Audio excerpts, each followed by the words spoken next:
Oi pessoal, tudo bem? Eu sou Suelen, professora de vocês de Nutrição e Dietoterapia.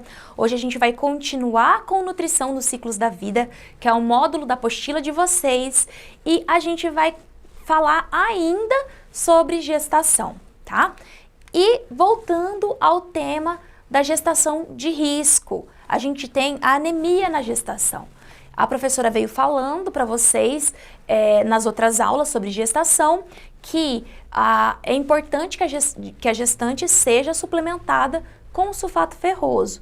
Então, a gente vê que para prevenir essa anemia, é importante que a gestante seja suplementada. Essa anemia, ela se deve principalmente à hemodiluição, tá? A hemodiluição gravídica, que é quando aumenta o volume sanguíneo e diminui as células vermelhas, as células que carregam oxigênio no organismo da pessoa, da gestante, tá? Então, a anemia gestacional ela é definida como uma hemoglobina abaixo de 11 gramas por decilitro, podendo ser classificada como leve, moderada e grave.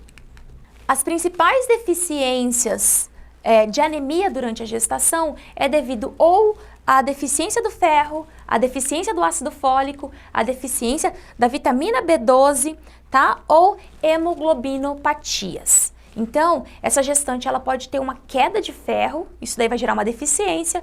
A alimentação já também não está adequada, tá? Ela pode ter uma deficiência desse ácido fólico, por isso que a gente faz essa suplementação, da B12 também na alimentação, ou essa gestante ela já pode apresentar uma que ela vem carregando, e isso vai comprometer e vai levar a um estado de anemia.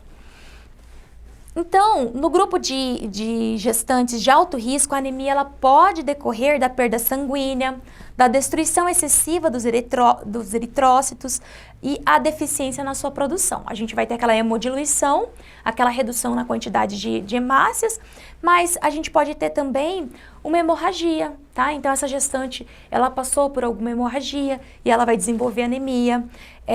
Ela teve uma destruição excessiva desses eritrócitos. A gente tem a anemia, um tipo de anemia que leva a essa destruição de eritrócitos, tá? A anemia mais comum, a megaloblástica, decorre da deficiência do ácido fólico. Então, por isso que a gestante, ela é suplementada.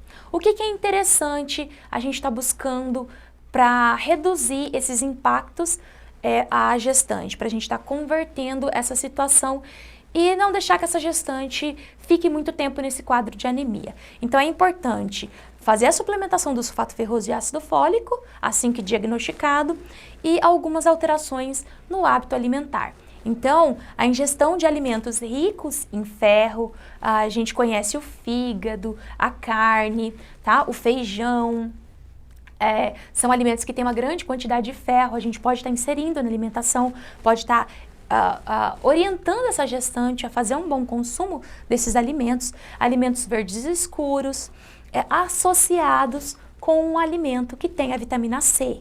Isso daí vai aumentar a disponibilidade desse ferro, vai aumentar a quantidade de ferro no organismo da gestante, tá? Então, alimentos que têm vitamina C, laranja, limão, abacaxi e tangerina.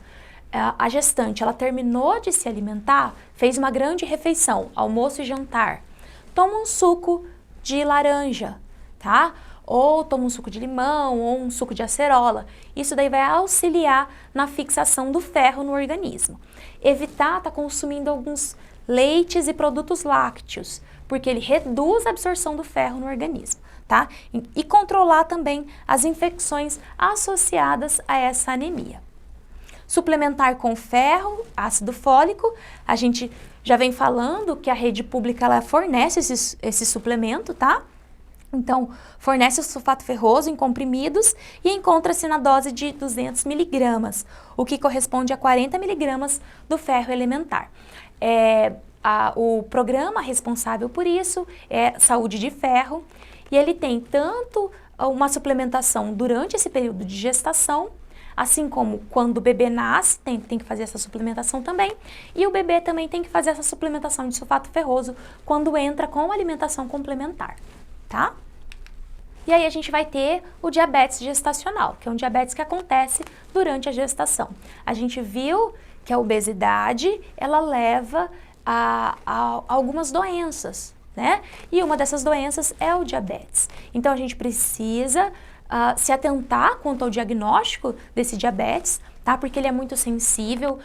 Gestantes acima de 126 miligramas por decilitro de glicose sanguínea já é considerada como diabética. Aí tem que realizar o exame da curva glicêmica, verificar como que está a aceitação desse organismo, a glicose, qual que é a reação, né, do organismo.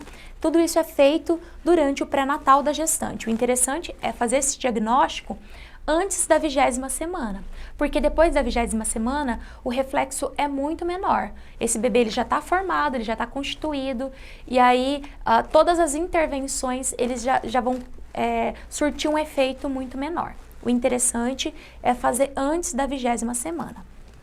O diabetes mellitus é uma doença metabólica crônica caracterizado por uma concentração alta de glicose sanguínea, tá? É responsável por índices elevados de morbidade, tá? Perinatal, especialmente a macrosomia e a má formação fetal.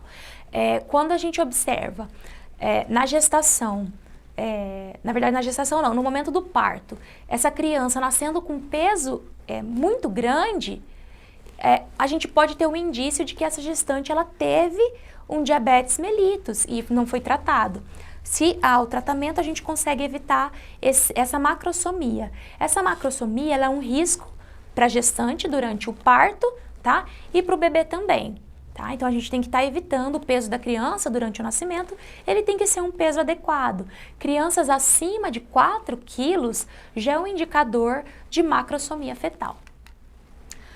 Diabetes gestacional pode ser definido como intolerância a carboidratos de graus variados e de intensidade, diagnosticados pela primeira vez durante a gestação, podendo persistir após o parto. Então, essa gestante, entrando no diabetes, ela pode ser uma diabética, pode estar desenvolvendo esse diabetes e ter que controlar esse diabetes para o resto da vida.